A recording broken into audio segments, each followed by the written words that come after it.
Lo que siempre me gusta hacer en el workshop es presentar investigaciones que estoy llevando a cabo, que están en proceso, y hoy no es la excepción. Voy a hablar, como decía Juan Pablo, de un texto que está escrito en un contexto que conozco bien, que es la misión jesuita en Japón, particularmente en la segunda mitad del siglo XVI, pero en los últimos años vengo trabajando sobre todo textos de género epistolar y los procesos editoriales y de circulación de esas cartas en Portugal. En cambio, hoy voy a presentarles algunas ideas que estoy poniendo a prueba para entender un texto que no es una carta ni un epistolario, sino que es un diálogo latino atribuido al jesuita portugués Duarte de Sande, y que fue redactado a pedido del visitador de la Compañía de Jesús, Alessandro Valignano, que fue una figura clave en la organización de las estrategias de evangelización en China y en Japón. Luego fue publicado en una imprenta de tipos móviles tempranamente en 1590, en Macao, que formaba parte de esta ciudad portuaria del Padroado Portugués de Oriente. Quienes protagonizan este diálogo son 6 japoneses, como dice el título de la presentación, pero no son 6 japoneses cualquiera, tomados al azar de cualquier ciudad japonesa. Por el contrario, hay 4 que son los embajadores que habían sido enviados a Roma desde Japón en la llamada Embajada Tensho, que tuvo lugar entre 1582 y 1590, y que había sido muy detalladamente planificada justamente por Valignano y por otros jesuitas. Estos 4 son Miguel, Mancio, Martín y Julián. Quienes van a interrogar a estos 4 viajeros son 2 japoneses coterráneos que se llaman en el diálogo Lino y Leo, y ya desde los nombres mismos podemos entender que son japoneses convertidos al cristianismo y que en esta obra de factura jesuita evidentemente son llamados por sus nombres de bautismo. Este texto también es importante, ya mencioné la Embajada Tensho, pero creo que hay que pensarlo directamente como una pieza no solo que retrata esa embajada, sino que forma parte de alguna manera completa uno de los objetivos principales que había pensado Valignano para esa primera embajada. Era el objetivo que va a decir el propio Duarte de Sande en la dedicatoria del diálogo, que decía que estos jóvenes educados, al regreso a su patria, comunicasen las cosas de Europa y de cristiandad comprobadas por su experiencia. Y esta parte de la comprobación por la experiencia que vivieron en el viaje de 8 años en total es fundamental, porque de alguna manera se está haciendo hincapié, y en esto retomo la ponencia de hace un rato de Carlos Rossi, ¿no? De estos viajeros como testimonio, y a diferencia de los testimonios que hasta ese momento estaban circulando en Japón sobre Europa, que eran solamente pronunciados por misioneros europeos, católicos, ¿no? Ibéricos, puntualmente ibéricos o italianos, aquí se iba a tratar de 4 testimonios vivientes nacidos en Japón, y por lo tanto que podían resultar más fidedignos para cierto público local, cierto público japonés. ¿A quién iba a estar destinada la obra y cuál iba a ser su objetivo principal? También resulta interesante para entender un poquito más la circulación de este. Imaginaba es que al escribirlo en latín sobre cosas de Europa y de la cristiandad, lo que iba a poder funcionar este diálogo de alguna manera como un manual para japoneses conversos que quisieran formar parte de la Compañía de Jesús. ¿Sí? Iba a ser una pieza clave en la estrategia educativa del clero local. Iban a poder practicar latín y al mismo tiempo aprender sobre la organización política y otras cuestiones que ahora vamos a ver de Europa. Bien. Mi pregunta fundamental, y es lo que estoy explorando en este momento, es de qué manera se va a ir construyendo en este diálogo una retórica de la alteridad, para citar a François Hartog, a quien también leí gracias al seminario de doctorado que cursé con el doctor Rogelio Paredes, a quien hoy homenajeamos. Es decir, de qué manera se va a construir en el discurso de los 4 embajadores, los 4 viajeros, frente a sus, digo en la esfera ficcional, frente a sus coterráneos con quienes hablan en latín, cómo se van a construir los puntos de referencia, a qué culturas y qué, dentro de este ámbito ficcional, qué conocimientos en común se supone que tienen estos 6 japoneses que conversan en latín.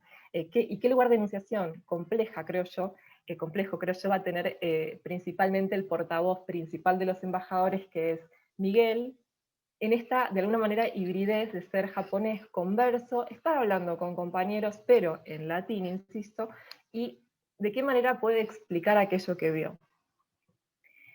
Como adelantaba recién, va a ser Miguel el que más hable en este diálogo, y en su relato va a contar desde el viaje de Japón hasta Europa y las minucias técnicas de los barcos en los que viajaron. Después va a describir distintas ciudades católicas que recorrieron, y también va a dedicar algunos coloquios enteros a describir el sistema de gobierno, la organización eclesiástica, el sistema militar, cuestiones de cortesía, que se vinculan con la ponencia de recién de Ignacio. Y para que sepan concretamente, tengan una primera idea sobre las cuestiones que estoy encontrando en el texto, vamos a ver distintos puntos de referencia. Por ejemplo, vamos a ver que el día de la partida es el 10º día antes de las calendas de marzo. No va a haber en ese punto, imaginen ustedes que en la ficción se trata de 6 japoneses, insisto, conversando, no va a haber en este punto ninguna aclaración sobre a qué se está refiriendo en el calendario eh, japonés. De hecho, después se va a incluir el año de 1582 como de la partida, y no va a haber ninguna referencia justamente a la era Tensho, que es la que le da nombre en la historiografía hoy en día a esta embajada, ¿no? Después vamos a encontrar algunas referencias, por ejemplo, León, que es uno de los que no viajó, va a decir, bueno, nuestros sacerdotes, a los que llamamos bonzos, y bueno, nuevamente, ¿no? ¿Qué necesidad debería tener este japonés de aclarar de qué manera se les llaman allá a los sacerdotes, ¿no? También León más adelante, después de escuchar cómo funciona, cómo se organiza la jerarquía eh, en política en Europa, va a decir, bueno, entonces lo que llamamos nosotros dairo imita al emperador, lo que nosotros llamamos yakata es similar a lo que ustedes allá llaman reyes. Esto de nosotros, como nuestros sacerdotes, lo que llamamos contra ellos, va a formar una de las lógicas de esta retórica de la alteridad, obviamente, pero creo que esta es una pequeña muestra de algunas citas y referencias que estoy encontrando que me hacen pensar que tal vez quizás este libro también podía pensarse como un manual para la formación de clero, no solo local, sino también europeo, en caso de que se cumpliera lo que era un proyecto de Valignano de fundar un colegio de la compañía también en Japón, y que de alguna manera los misioneros, antes de empezar a trabajar en el territorio japonés, no solo se formaran principalmente en Goa, sino que Japón empezara a ser también un centro de formación general del clero. ¿No? Esto, por ejemplo, a los que llamamos bonzos. ¿A quién le estaba hablando de eso? ¿No? ¿Para quién podría haber sido útil eso también? Otro elemento interesante que estoy encontrando en el análisis del diálogo es una referencia bastante frecuente, a un cierto relativismo, ¿no? Al hábito, digamos, como explicación de las diferencias, al hábito y a la costumbre de cada una de las sociedades como explicación de las diferencias. Va a decir, por ejemplo, que, bueno, en un momento hablando de la cortesía, Miguel dice, bueno, por ser diferentes los unos de los otros, nos consideramos rústicos e incultos mutuamente. O después, León sobre las piedras preciosas. Bueno, hay toda una explicación sobre que las piedras preciosas son en Europa como las piezas para la ceremonia del té en Japón. Es decir, bueno, cada nación posee su opinión, que cada nación le dé valor a lo que quiera. Igual dice que frente a las piedras preciosas de este otro mundo europeo, preferiría nuestras cosas, cualquiera fuesen, incluso objetos de barro, ¿no? Que no eran muy valiosos en ese momento, obviamente. Leo solo estos a modo de muestra, pero son muchas más las referencias a esta idea de cierto relativismo, si ustedes quieren. Todo esto me viene, mi sospecha es que ciertos elementos que les acabo de mencionar como un principio que podríamos pensar como relativista, y esta idea del mundo, este otro mundo que es Europa, una suerte de mundo del revés, que creo que es posible también encontrar en el de Missione. Son ambos elementos que desde mi punto de vista y lo que he estudiado hasta ahora no aparecen de manera evidente en el corpus epistolar que circulaba efectivamente y era publicado en cuantiosas ediciones en Europa católica del siglo XVI. Y que al ser publicados también apuntaban a un público lector que podía no ser estrictamente de la Compañía de Jesús. En cambio, me parece que este de Missione Legatorum podría estar en la serie de otro tipo de textos, no de las cartas, insisto, que yo vengo trabajando, sino de otro tipo de textos dentro de esta gran construcción de un discurso jesuita sobre Japón. Y mencionaría dos con los que creo que se puede entender estas retóricas de la alteridad un poco distintas. Por un lado, el Sumario de las Cosas de Japón, de Balignano, que es un texto de 1583, en donde explícitamente aparece la idea de que Japón es un mundo al revés del de Europa.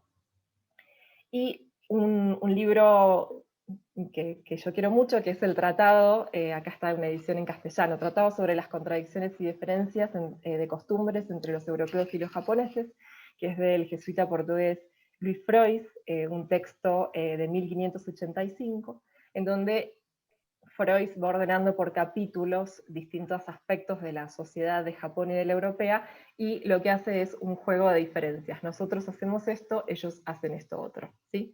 Nosotros hacemos tal cosa, ellos hacen tal otra cosa.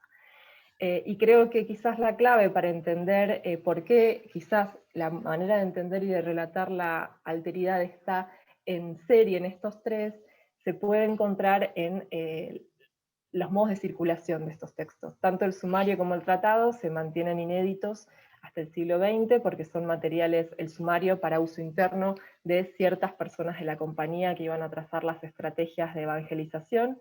El tratado de Luis Freud estuvo perdido muchos años y tampoco estaba pensado para la circulación masiva, y el de Missione, como veíamos hoy, estaba pensado para un público muy, muy específico de futuro clero fuera local o fuera europeo, y específicamente también para la misión.